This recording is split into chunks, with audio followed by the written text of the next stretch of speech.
Okay, so hello and welcome to this installment of the Chinese Business History webinar at the Hong Kong Institute for the Humanities and Social Sciences at the University of Hong Kong. My name is Ghassan Moazin. I'm one of the co-conveners of this webinar series and an assistant professor at the University of Hong Kong.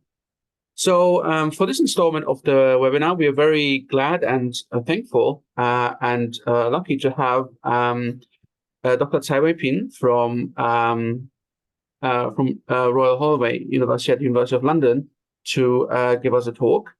And she will be talking about her newest book about the development of the Chinese, or the origins of the Chinese postal service. So we're looking forward to that very much. Just by way of brief introduction, Dr. Tsai is a historian of modern China. She works on both late Qing and the Republican period, and looks at issues like Chinese modernization and China's engagement with the broader world. And she has really published widely on things, not just the Postal Service, of course, but also other issues like the Chinese Maritime Customs Service, for instance. And today she will be talking to us about her newest book, which is titled The Making of China's Post Office, Sovereignty, Modernization, and the Connection of a Nation. So I am very excited for that. Before handing things over to Dr. Tsai, let me just briefly say something about the format. So Dr. Tsai is going to talk for roughly half an hour, and then we'll have half an hour for Q&A. If you have any questions for Dr. Tsai, please submit them through the Q&A button in Zoom, and then I will be reading them out during the Q&A period, and Dr. Tsai can get back to you. But Dr. Tsai, if you're ready, please feel free to get started. Okay, thank you. So first of all, I would like to thank Dr. Moazin for inviting me to give a talk at this Chinese business history webinar. It is such a pleasure to be able to share my reflections on writing this book with you today. Of course, when people see the title, they might immediately think this is an institutional history. Well, in some ways, it kind of is.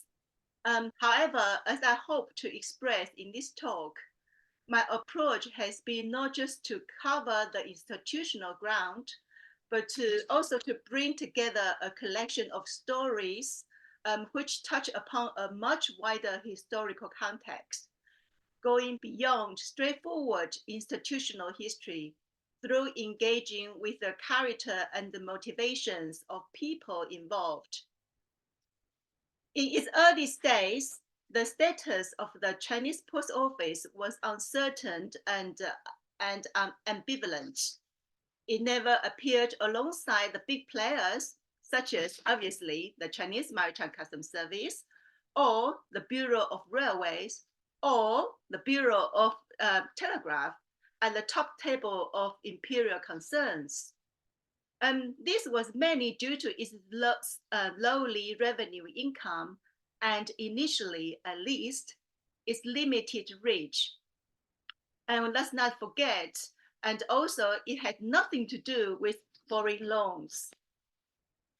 Success eventually came in an glamorous way out of the many reforms undertaken in the closing period of the Qing dynasty. Yet, along with this visible and seemingly mundane role of collecting and delivering mail, it carried a flag for two important missions. The first one was the construction of a unified and, for the first time, public national communications network across China's enormous landmass. The second, the projection of national sovereignty at a time of crumbling imperial frontiers. So for today's talks, I would like to focus on just highlight the key themes and methodologies involved in making this monograph. So first of all, I'd like to share with you the key primary sources. I have used it quite extensively archival materials at the Second Historical Archives of of Nanjing in China. And secondly, I also researched quite extensively at the Tianjin Municipal Archives, and as well as other archives, such as the archives at Queen's University, Belfast, Harvard University, and other local archives in China at the time. So I was very lucky to be able to have access to those materials at that time. But apart from the archival materials, I also use quite heavily the materials in the diaries, such as Li Hongzhang's diary correspondence, and the Wen Tonghe, the diary of Wen Tonghe, and of course Robert Hart, his diaries. One thing I would like to emphasize is I also use the papers, the report written by lower rank Chinese postal staff. The reason they were in the position to produce quite lengthy report was because several Chinese postal staff was sent to different corners of China to explore postal routes. So the one thing they had to do is to write very comprehensive report. So those kinds of reports were very valuable for me. I also use, artifacts, including stamps, chalks, maps, photographs, drawing, etc.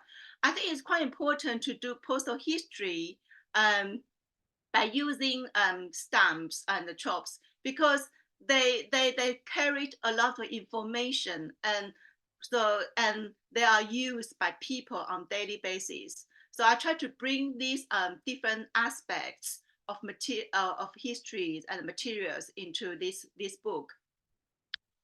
In the end, I decided to use chronological approach for this book.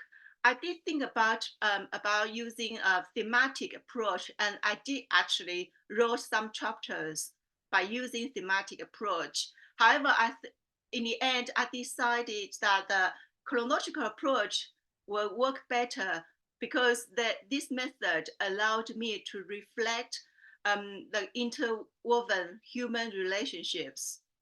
Also, I will be able to see the kind of the way, the logic, the way of thinking developed over time of the postal people. Also, I would like to, by using a chronological approach, I was also able to, to see the shifting attitude of the Qing government from rejecting the postal service, this project, from that to welcoming and really embrace the postal project. So that's why in the end, I decided to go for this chronological approach. So here are just few examples to demonstrate the kind of material I use. Sorry. So I use quite a lot this kind of official reports, official documents. A lot of them were written by Robert Hart or other Chinese Maritime Customs Service commissioners, because they were the people behind this postal project to start with. I also used quite a lot of postal maps, particularly for me to reconstruct GIS maps in this project. And then I really love to look at this kind of chops. These chops were created by the local postal agents. They're very creative. They also use the chops to put a little bit of their business advertisement embedded in this kind of postage chops. And this is the postal pillar box, the drawing introduced in the 1906. And here we can see the postal, the pillar box try to be very Chinese. So rather than carrying English words. So here we can see the two yellow dragons on the top of the lid, and here we have 大清邮政, the Great Qing Imperial Post Office. So the main themes I dealt with in this 9-chapter book is I put the main themes here. So first of all, obviously, one of the key questions I like to answer is why Robert Hart? Why him? Why not other person? So I think it's quite crucial to see Robert Hart when he proposed, or when he first time mentioned the postal service. This idea was when he met Prince Gong and Wen Xiang in 1861 June. And he mentioned this the idea of postal service in passing while he was discussing other important things with Prince Gong and Wen Xiang. And they really liked Robert Hart's idea, and they're quite fond of him. So they refer to Robert Hart as our Hart. So, but the post office project was not materialized until 1896. So it's more than 35 years that kind of cooking up the idea. So it's more than 3 decades. So for the first 3 chapters of this book, I deal with White Hart, what kind of challenges he had in managing this business, and also how he eventually established the kind of long-term trust and relationship with important officials at court.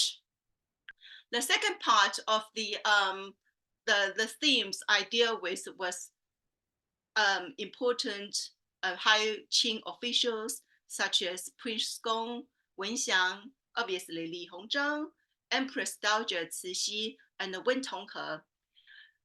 Wen Tonghe's role is very interesting and often neglected for this postal history. People, when talking about postal history, we normally just focus on, Li Hongzhang and Zhang Zhidong even, etc.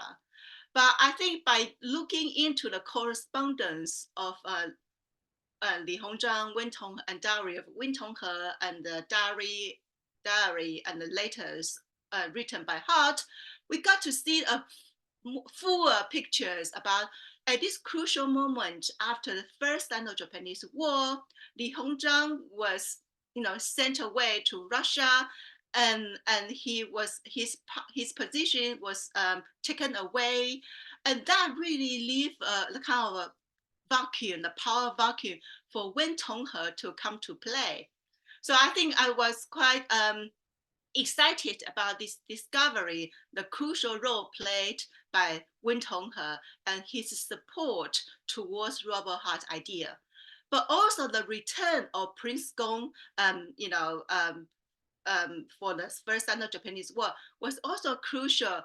So Prince Gong was invited to return to Zhongli Yamen. So the idea of postal service here, we can be certain that he didn't forget, because after all, it was a conversation he had with Robert Hart in 1861. Now, 35 years later, he was in a good position again to support this idea. So I saw the book also deal with the timing issue. And then apart from the high officials in Beijing, Tianjin area, I also look at the officials' attitude in the local areas.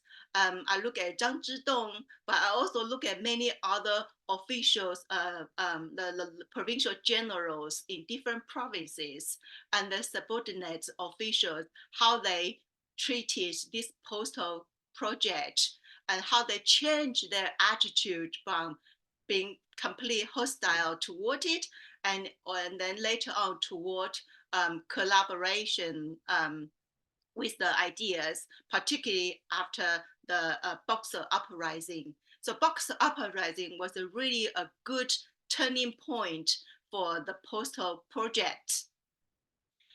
And then the book moves on to deal with how to make this postal office Chinese, particularly if the post office had to deal with the competition with Yizhan, the official military relay system, and private letter homes, 明信局, a kind of mail courier systems, conducted by private people, private companies, private firms. So at a very early stage, the post office encountered the kind of competitions and from these two systems. But the interesting thing is the Qing government's attitude toward their vision for the transportation and the communication and networks. Because the collapse of the Yizhan, the Qing government had to revisit their centuries long that kind of mental map about how to control their territory and how to represent of sovereignty. So obviously, sovereignty in a modern sense is quite a new thing for Qing government to study and to embrace. But clearly after the Boxer Uprising, the penny finally dropped for the Qing government. With the collapse of the Yizhan, they need to acquire a new kind of way of thinking, a new kind of tool to deliver or to reinforce, to rebuild this kind of a unified country, unified sovereignty. And they realized that the postal service can just do this purpose very well. So the Qing government's attitude changed from kind of lukewarm attitude toward really embracing it. A lot of time, there's also a very important shift for the Qing government is previously for systems such as railways, telegraph, and steam mining, this kind of industrialization was regarded as a Yangwu foreign affairs. But after the Boxer Uprising, this opinions, this view changed toward, it's no longer foreign affairs. They are the affairs for the domestic business. So this is the changing moment for Qing government.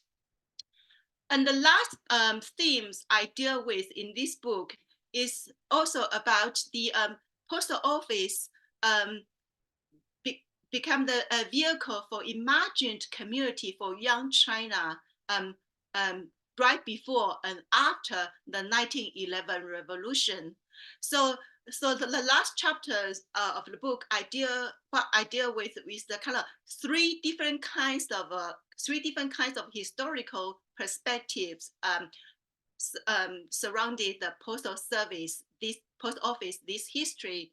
So obviously, I talk about the very standard custom service and postal office, that kind of official views about their history. But I also address that some people, particularly Chinese postal staff and those returned from overseas, they had different view about it under the slogan of postal privilege, getting back the postal privilege, postal rights.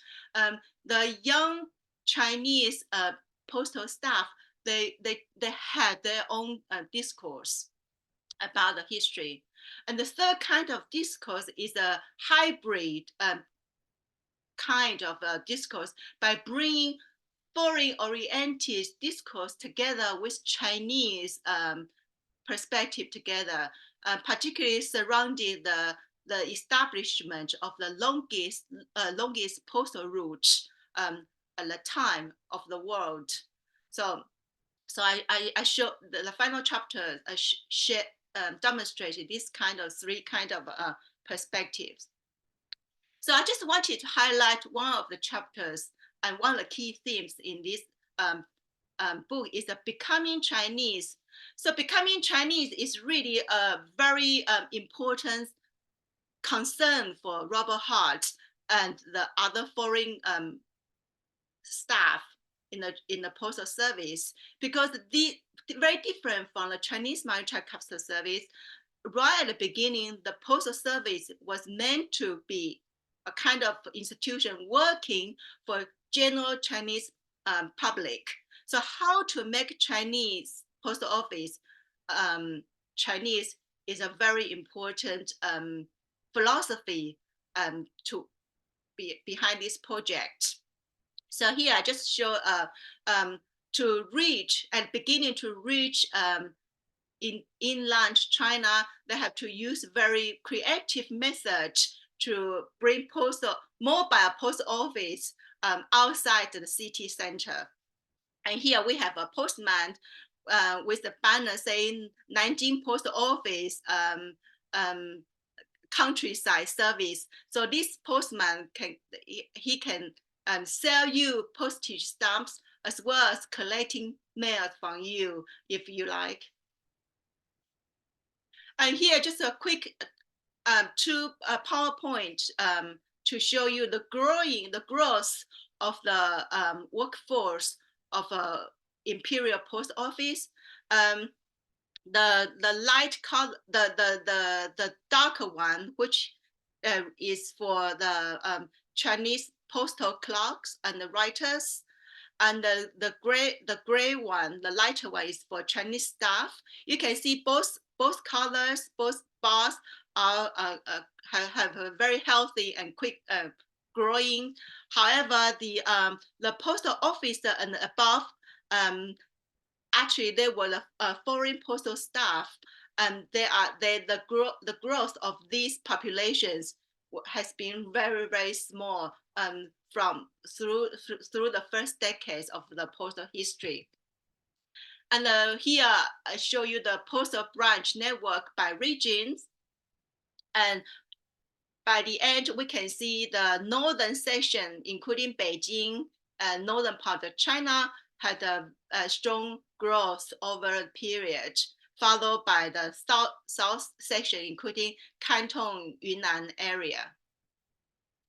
And this is just a quick two GIS maps to demonstrate the growth of networks. This was this one on the left. It's 1903 the kind of map to show only very limited dots, not many dots on the map. Whereas in 1911, we can see a lot of more dots, black dots on the map to demonstrate the growth of the postal networks.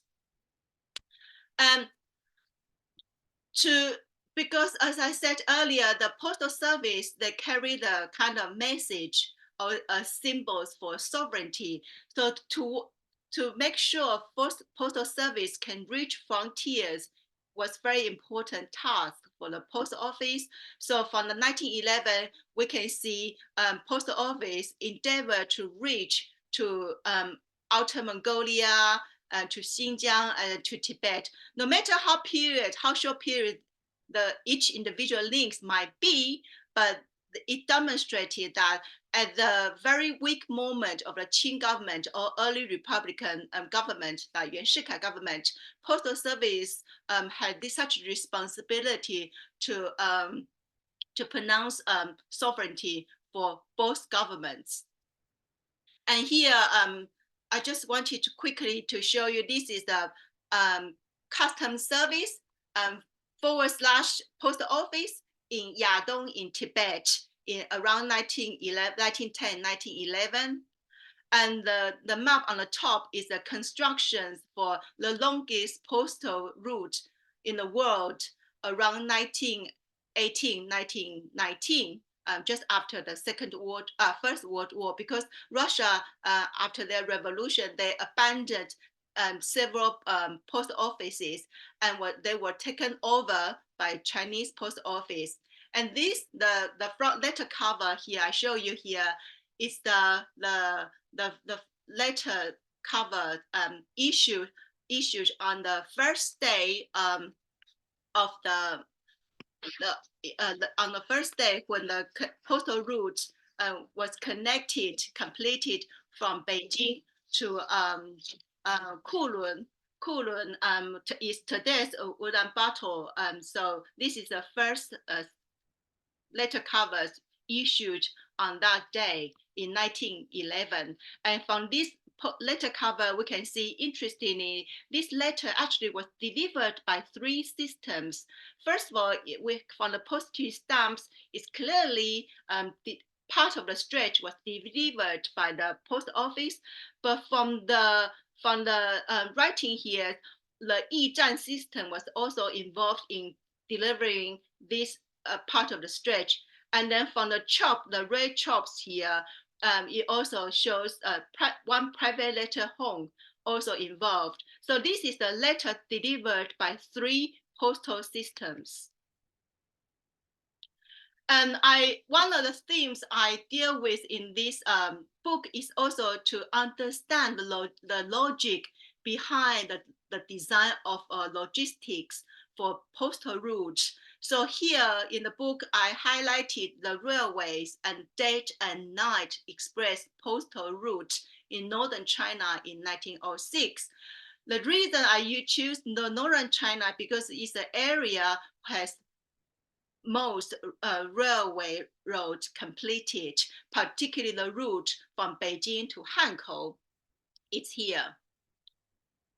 So in order to make sure to utilize the benefit of railways, it's quite important to consider where to put postal office or postal agents. So the square one means village. The village has postal service. So even though the village, which is not very important either commercially or politically, the decision making is quite interesting behind the planning.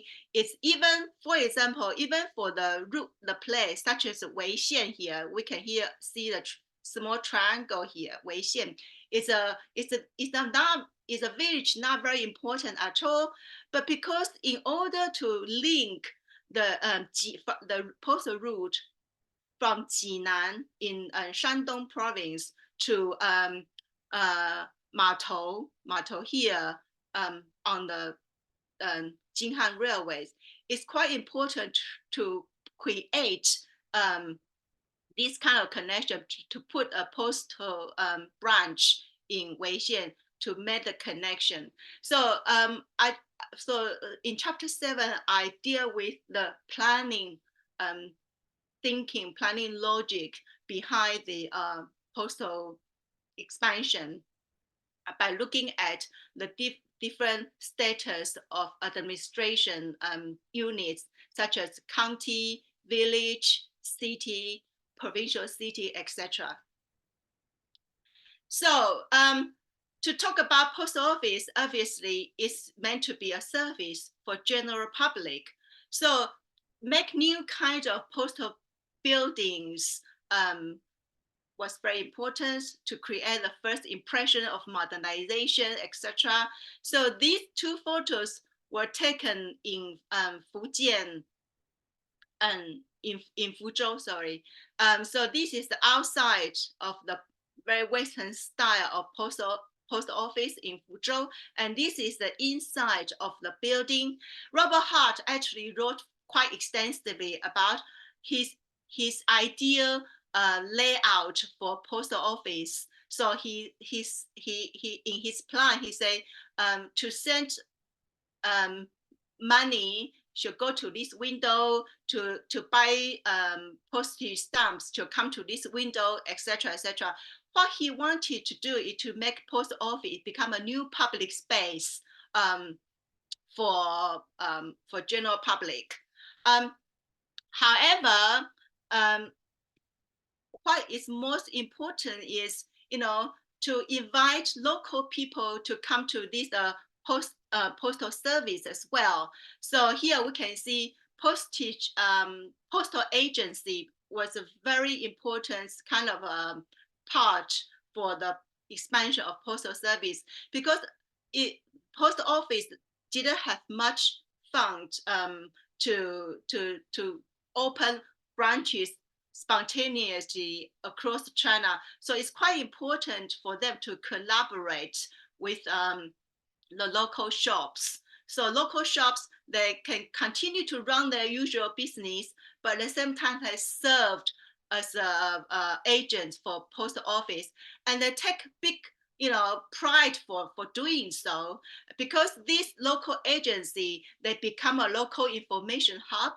And some of them, or quite a lot of them, according to the records I come across, they later on were incorporated into proper postal branches, so they can acquire certain kind of official titles. And we can see here, we can see a different kind of mobilization for local people, lifted their social status into official system. So here I just wanted to say the signboard horizontally on the top of the shop, it says the Great Qing Imperial Postal Office Postal Agency, and the signboard, the big signboard horizontally here and the vertically here. These two big signboards were given by the post office officially. However, the local people treated their business so seriously, so they made two additional smaller signboards put on both sides to emphasize the important collaborations between official post office and the shops like them. So for example, here, this one on the left, it says, 本邮政司是官局重地. It means postmaster orders, important official bureau. On the right, here it says, the postmaster orders, noise prohibited. So here it's quite, in a way, it's quite interesting to see how keen the local people were in collaborating with postal office system. I think probably my time is up, so I stopped here. Thank you.